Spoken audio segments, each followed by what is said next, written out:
Hello, and welcome back to the Cavalier's Tale. I am the Cavalier, and this is my tale. We are back with the Kingdom of Equitaine book, because it's my favouriteest subject ever. We have Beta 4, which essentially is... Well, for one, it's the final KoE update for 2.0. If 3.0 wasn't a thing, then this would be the gold and final update for the lab, for the Legendary Army book.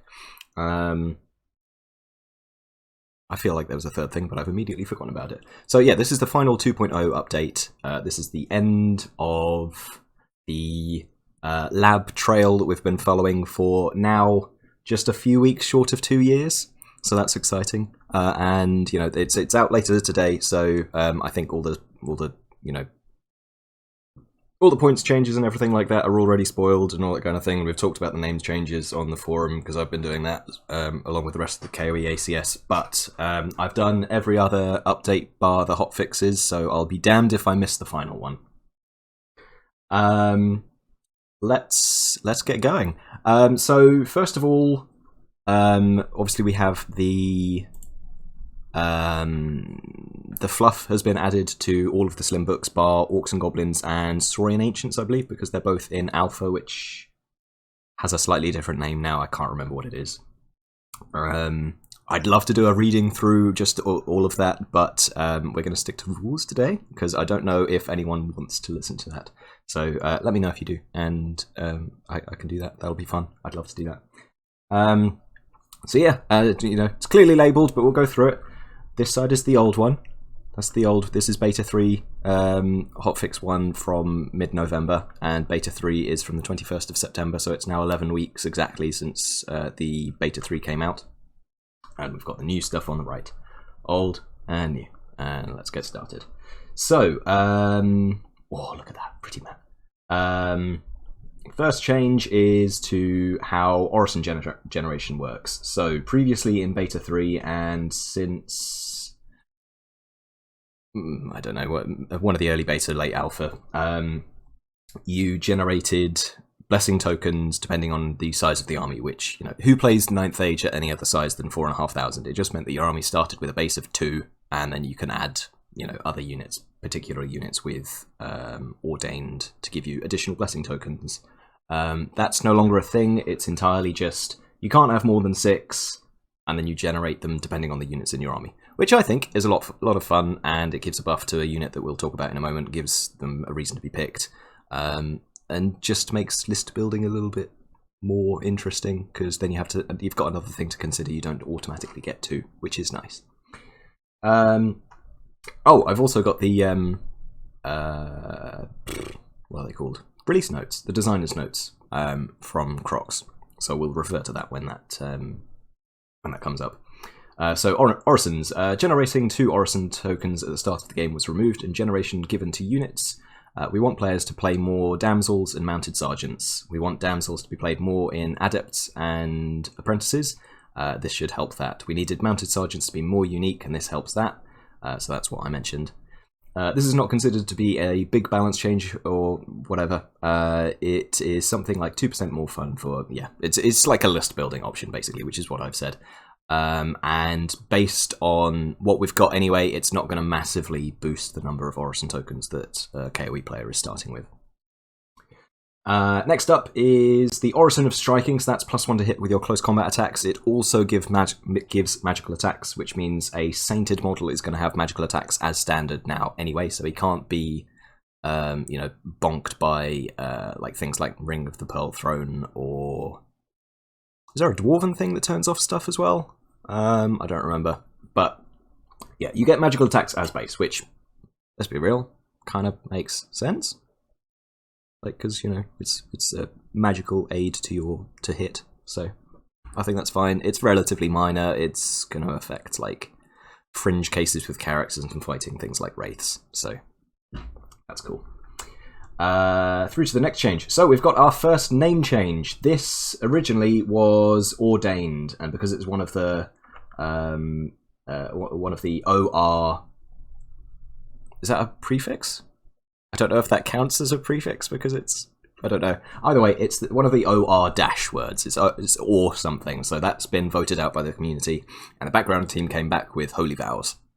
The community voted again, and they said, yes, please, we like Holy Vows. Let's take that. In addition, we've also had a change to the rule. It's not for each model, it's for each unit. So this is how you generate your blessing tokens at the start of the game. It's for each unit on your army list with Holy Vows. You get a point. Knight Banneret has been limited again. It originally was 0 to 3, I think, when the book first came out. Maybe 0 to 2. Possibly 0 to 2, and then Generosity gave you an extra one. This has been added in again. I'm not sure why it was ever taken away, I don't remember, but it just means that it's really easy to get loads of banner enchantments, or it was really easy to get loads of banner enchantments, really easy to get loads of static combat res, which shouldn't be a thing in KoE. Like, unless you're playing infantry, then you can do it. But, yeah, I think the 0 to 2 is very sensible. I was surprised when it got removed, so I think it's fine that it's back. That's all fine.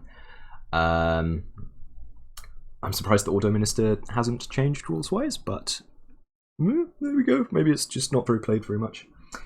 No changes to the rest of that. Of course, Sainted got a little slight buff with how Orison's striking works, gaining magical attacks as base. Courage, Honesty, and Ordeal have been renamed to Nobility, Clergy, and Common Folk as, respectively.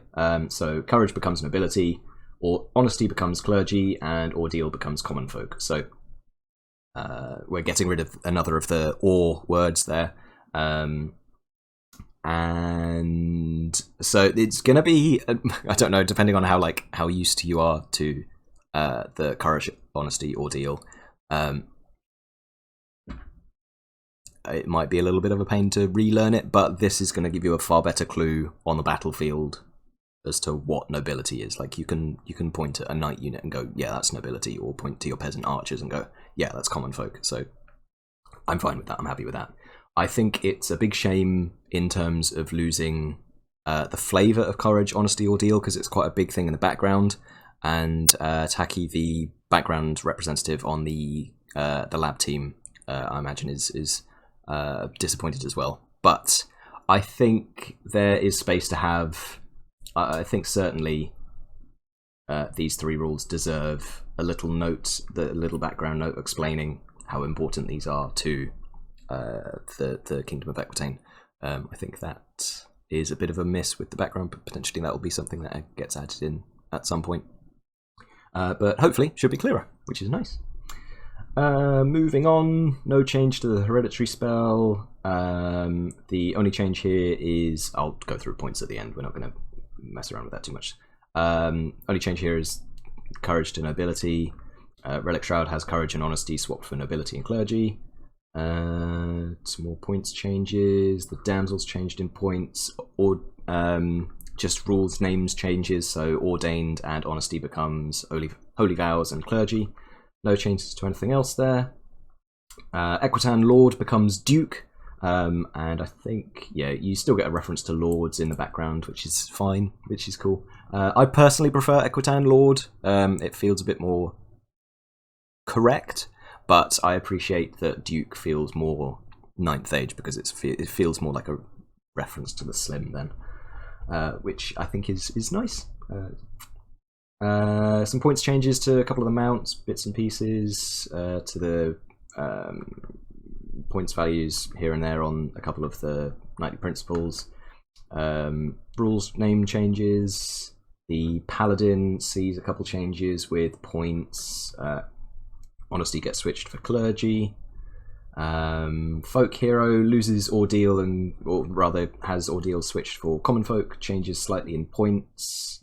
The mounts change a little bit in points.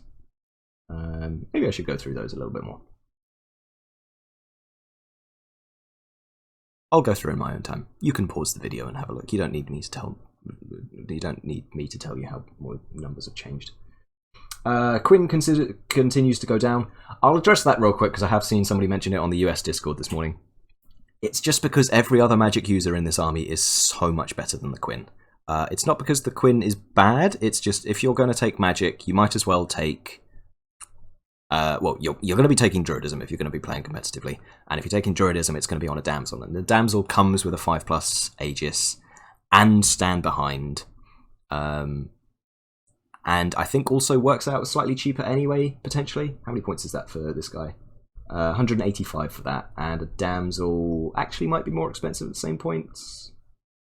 95, yeah, so it's a little bit more expensive, but I mean, he doesn't get played, so if things don't get played, things get cheaper, and that's kind of like, KoE aren't getting any special treatment here, so that's nothing.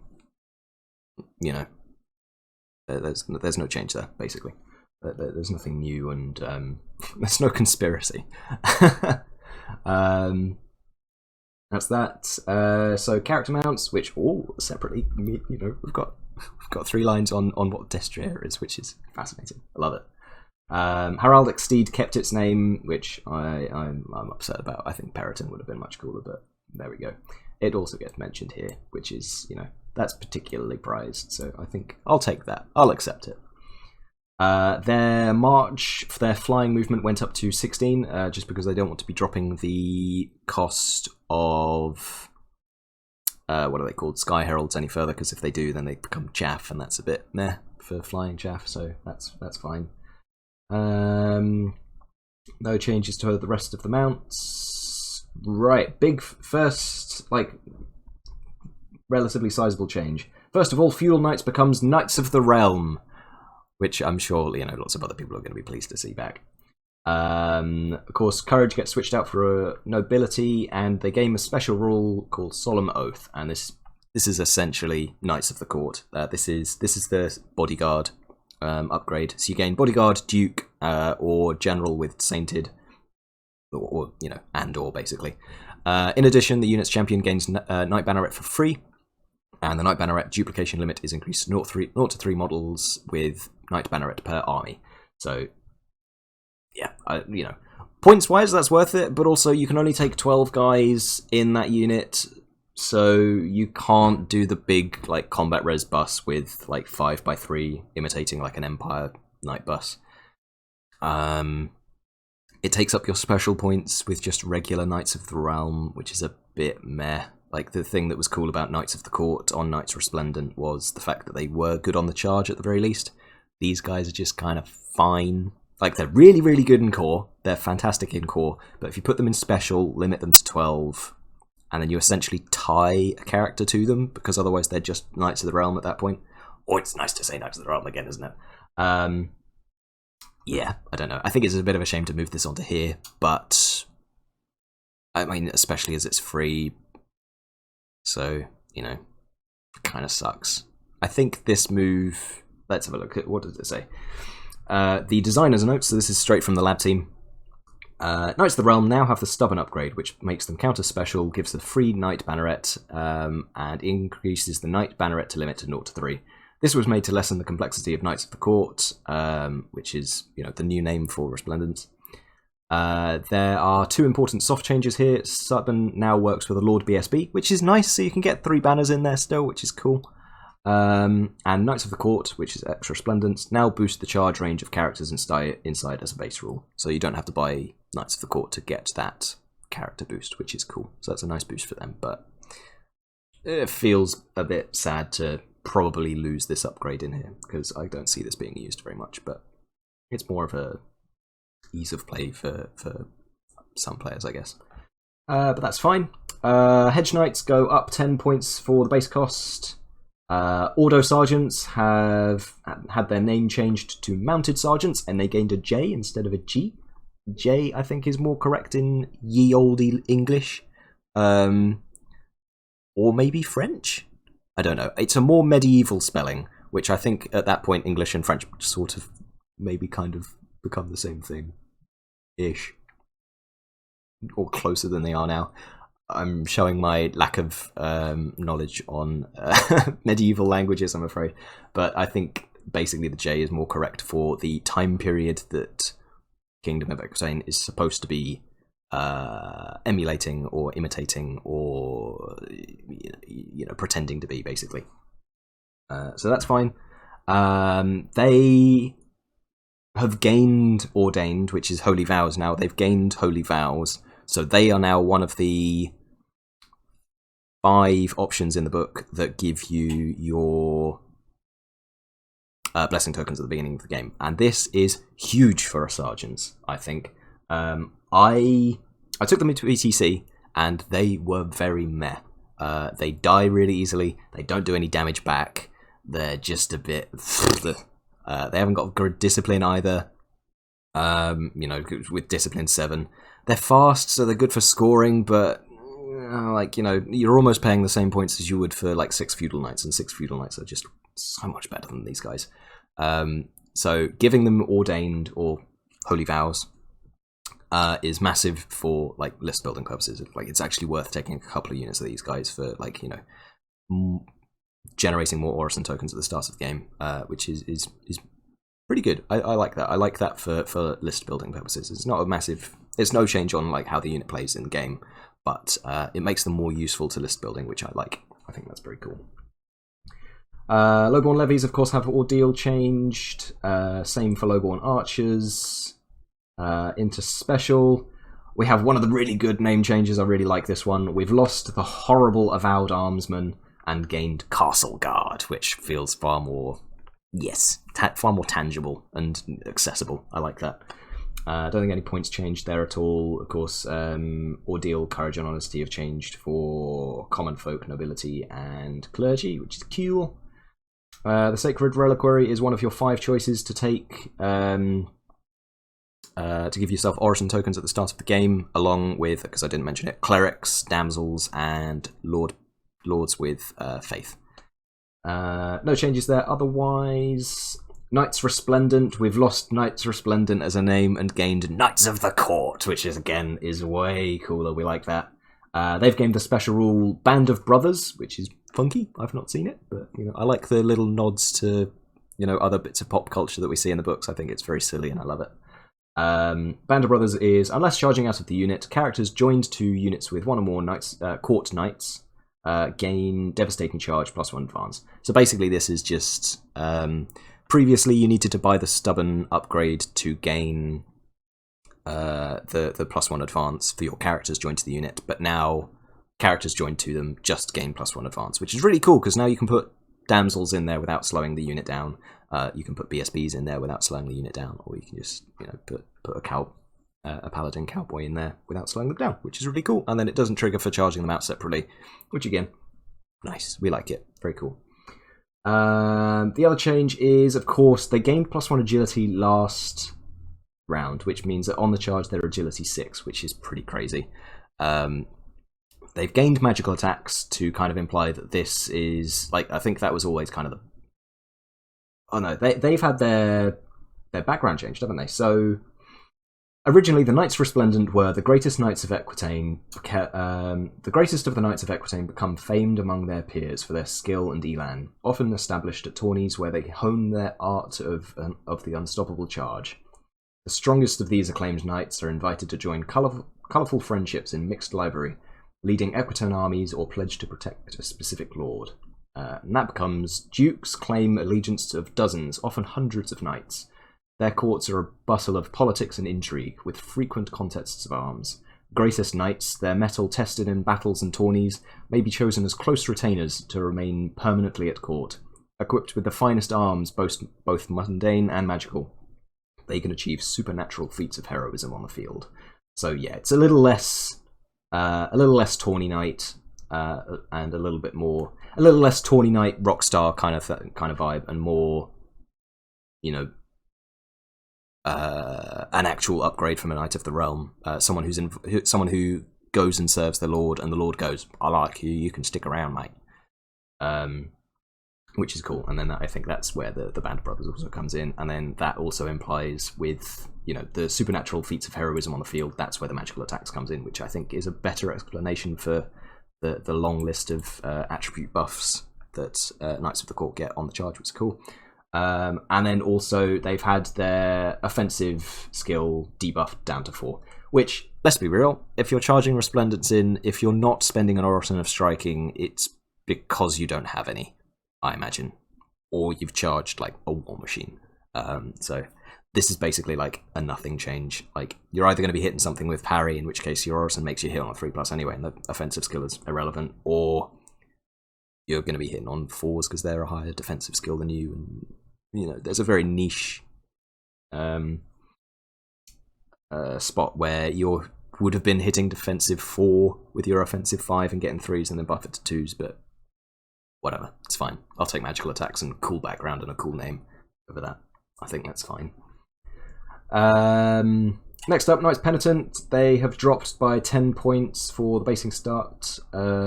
Honesty switches for Clergy.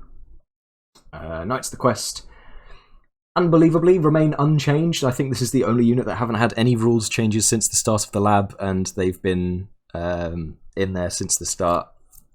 Bonkers. Baffles me. I don't understand why people like them either. I hate them. You're capped at 9 models now instead of 10. This is in preparation for 3.0, basically. The size of units are being toned down ever so slightly, so you can't build massive Death Stars like Knights of the Quest with your Lord, your BSB, your Damsel, and all that kind of thing. So that's a game-wide thing that's kind of being prepared early on, and also, very, very, very few people pay 10 Knights of the Quest as a thing, so kind of a nothing change. Yeoman Outriders remain unchanged points-wise and everything else. They gain Common Folk. Enlisted Outlaws gain Common Folk instead of Ordeal. No other changes there. Siege Weapon, the Trebuchet has gone up 10 points, and they've lost Honesty and gained Clergy, which is the same thing, it's just a name change. Pegasus Knights are in there. Just Courage for Nobility. Sky Heralds have had their flying movement buffed by 2 inches, which is cool. Instead of having the points drop further, which I think is fine, that's sensible. Oh, that looks tidier now, doesn't it? Without all the blue stuff going on. Then Common Folk and Ordeal, there it is. Naiads have dropped 10 points for the base unit. Fri Lanterns have had a bit more of a change. They have lost Unstable and gained Supernal. Hard Target 2 goes down to Hard Target 1, which makes them far more reasonable to shoot now. Hard Target 2 was just bonkers for trying to remove them with anything else, so they'll be significantly easier to kill with your shooting. Not because it's become easy to shoot them off, but just because it's become possible to shoot them off. Previously, there was a very good chance that you just couldn't shoot at a Friar's Lantern if you had to move, and then it was at long range, and then it had cover, and then Hard Target 2, so that's fine. They've also gone up 10 points, and their Discipline has gone down to 7, which, again, is fine. I don't think they can flee, right, because they've got Fearless, so the Discipline, I think, literally does not matter. Maybe for March checks, but it's got Fly, so meh, if it needs to be somewhere close, then that's fine, and you can just wander off. I think that's if the Discipline is causing you issues with your Friar's Lanterns, most politely and with utmost reverence, I think that's a skill issue. And then of course Supernal just means that they pop rather than they test to pop, but they shouldn't be holding anything in combat. If something fights you in combat and can't kill something with defense 1 and res 1, even with its 5-up Aegis, it's probably because it's not going to be any reason to be fighting things in combat. Finally, the Lady's Courtier is continuing to dip in points after it had its stats slashed to something sensible, which is fine. I think that's reasonable. It's 425 for Courtier of the Dusk now, the magic version, but it's only AP3 Agility 5 now, which is sensible. We're fine with that. And the Fey Knight, the points have just changed a little bit. What's that? So 315 for the Chosen of the Snow Child and Warden of the Hooded Man, and 340 for the Fey Knight, which is 5 points up for the Fey Knight, 10 points down for the Warden of the Hooded Man, 5 points down for the Chosen of the Snow Child. And that be your lot. So we will go and have a look at the points changes real quick. There's all the name changes there if you want to stop and have a look at that. And there are your points. So Mortal Reminder has gone down 5 to 50, so you can take Essence of Mithril and Mortal Reminder on a BSB again now, which is awesome, because that's a favourite build of mine. Black Knight's Tabard has dropped 5 points. I can't think of any builds off the top of my head that enables. Very possibly the one that was popular at ETC with Paladins on Hippogriffs. Divine Judgment, Black Knight's Tabard, Ghostly Guard, and Duskforged off the top of my head. So what's that? 30, 55, that's 85. 75 for that as well. No, I think not. One moment. Yeah, not possible. That's 5 points over still. I think probably because Divine Judgment went up 5 points in the last update. Anyway. Banner of Roland goes down 5 points. Lady's Favour goes up 10. That's the increase your BSB by 6 inches, which, you know, should be more expensive than the 35 that it was. Damsel has gone up 10 points because they're really good. Dukes, Valor has gone down 5. Forbearance has gone down 5, and will continue to go down because it's not good on anything other than a Hippogriff. The Face Steed has gone down 10 points. The Revered Unicorn has gone down 10 points because it's kind of like... Revered Unicorns have really cool rules in comparison to Destriers, but the armor difference between a Destrier and a Revered Unicorn is just too big to make it generally worth putting your Lord on there. With it, because you either have to use Ghostly Guard or Percival's Panoply to get yourself to a 1-up save again, which is kind of a pain because you want to be using that on a Great Weapon or something instead. Because that eats into your points relatively significantly as well, so... the Paladin's Sainted upgrade went down 10 points because we want to encourage generals that weren't just Sainted Lords. The Destrier went down 5 points, which is a shock. That's a surprise. The Revered Unicorn went up 5 because it actually is good on a Paladin because he's got a really good special save as base. The Face Steed went down 10. Folk Hero went down 5. Quinn went down 5. The Cleric, the Castellan, and the Minstrel all went up 5 to account for that. So did the Heraldic Steed and the Revered Unicorn. And then the Face Steed went down 5 points, and the Destrier went down 10 points. That's pretty significant, isn't it? You can probably get a pretty... because you could get a pretty cheap... so a Castellan... a Sainted Castellan Folk Hero on a Face Steed is still like... it's like gone down 5 points. They were really good anyway for the points, but it kind of wastes your Sainted upgrade, so yeah. Hedge Knights went up 10. Manatime Knights Forlorn went up an extra point per additional per upgraded model to Knights Forlorn. Knights Penitent went down 10, and Enlisted Outlaws went down 10 for the base units of those two units. Enlisted Outlaws Hooded Men went up 1 for the Hooded Men upgrade, which gives you access to longbows and crossbows. The Trebuchet went up 10 to 200. Naiads went down 10 to 145. Naiads Champion went up 10 to account for that. The Fri Lantern went up 10 because it's really good. The Ladies Courtier in the Dawn flavour went down 20, and the Dusk flavour went down 15. And then the Fey Knight went up 5 for the Champion of the Green Knight, down 15 for neither of them, down 5, sorry, for the Chosen of the Snow Child, and down 10 for the Warden of the Hooded Man. And that is your last lot. Sorry, there you go, for those last two. Thank you very much for watching. Thank you very much for watching. If you've watched all of the update videos that I've done for the KoE Lab, it's very much appreciated. I've really enjoyed making them. I will follow into 3.0 when that happens. Yeah, I've really enjoyed it. I really like the way that the lab has come out. I might do, might do a video on, like, you know, going through the whole process and picking out like favorite bits and kind of thing, and broken bits and blah blah blah. And I would also like to do a big reading, but I will wait to see if anybody is interested in that at all. Thanks very much for watching. Have a good day, and head over to the forum and tell us what you think of the final update. Goodbye.